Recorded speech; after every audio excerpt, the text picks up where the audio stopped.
किन शब्दों का इस्तेमाल किया है? 15 लाख हर एक भारतीय के खाते में देंगे, किसने कहा था? 2 करोड़ सालाना नौकरी देंगे, किसने कहा था?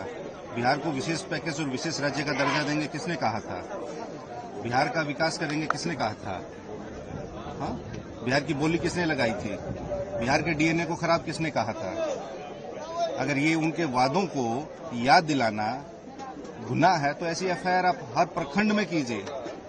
आपने जो हर देश के हर जिला में आलीशान बनाए, एक एमएलए से क्या एफआईआर करा रहे हैं?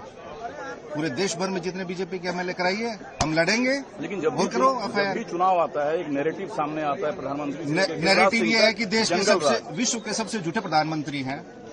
हम बोलेंगे, बार बार बोलेंगे, करो एफआईआर। लेकिन जो डरने वाला होता है, उन्होंने बिहार गलत प्रदेश चुन लिया है।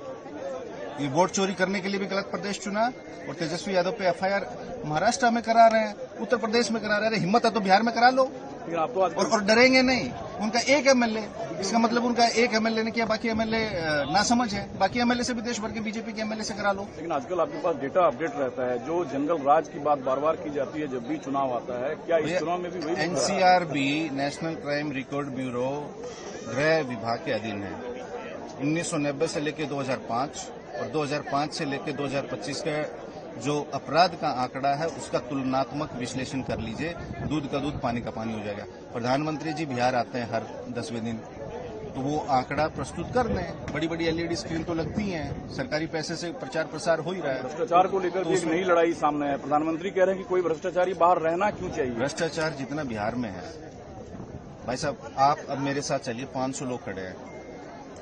ब्लॉक में, थाना में भ्रष्टाचार है ना? कितना है? बिना पैसे के कोई काम होता है? ये जो एसआईआर की एक्सरसाइज चल रही है ना, इसमें भी जो आवास प्रमाण पत्र बनाना पड़ता है, उसमें भी 500 कहीं 1000 रुपए देना पड़ता है। भ्रष्टाचार का आलम यह है कि घुसखोरी भी है और ऊपर से इनकी सीनाजोरी भी है कि हम भ्रष्टाचार खत्म करेंगे।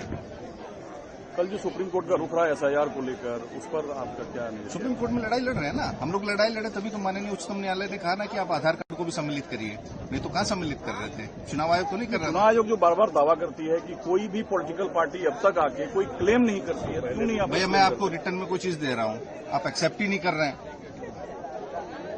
आप एक्सेप्ट ही नहीं कर रहे हैं। अब कोरोना में लोग कह रहे हैं कितने लाख लोग मरे, सरकार ने कहा कि मरे ही नहीं, तो क्या कर लेंगे? जब हम शिकायत लेके जा रहे हैं, चुनाव आयोग शिकायत ले ही नहीं रहा, उनकी रिसीविंग दे ही नहीं रहा, तो वो तो जीरो ही रहेगा। अब कल को तो चुनाव आयोग कह देंगे बिहार में 7 करोड़ नहीं 2 करोड़ ही मतदाता है, अब क्या कर लीजिएगा? हेट स्पीच के खिलाफ कभी चुनाव आयोग ने प्रधानमंत्री जी के खिलाफ कोई संज्ञान लिया, एफआईआर किया?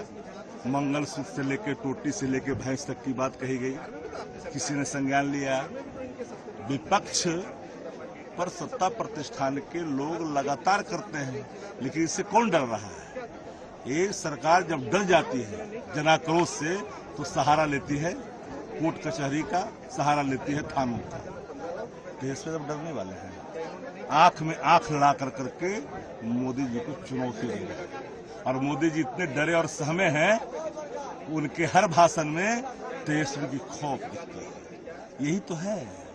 एसआईआर पर जब चोरी पकड़ी गई, लगातार चुनाव आयोग कह रहा था कि नहीं कि एक भी आपत्ति नहीं आ रही, एक भी आपत्ति नहीं आ रही। पिछले हम सब लोगों को जोड़ दिया, कोई आपत्ति नहीं आ रही। कभी दिखाया डाटा, कभी दिखाया अपना आंकड़ा? नहीं।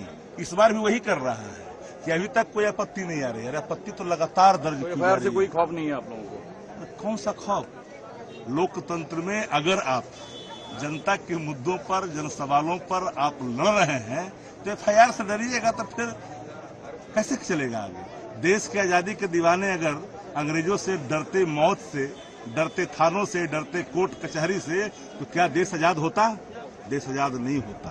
तो आज लड़ाई इस देश में एक ऐसे बहसी शासक के खिलाफ है जो देश की संवैधानिक संस्थाओं के साथ साथ हर चीजों को अपने कब्जे में लेकर के मुट्ठी भर चंद पूंजीपतियों के हाथ में देश को अर्थव्यवस्था सौंप दी है।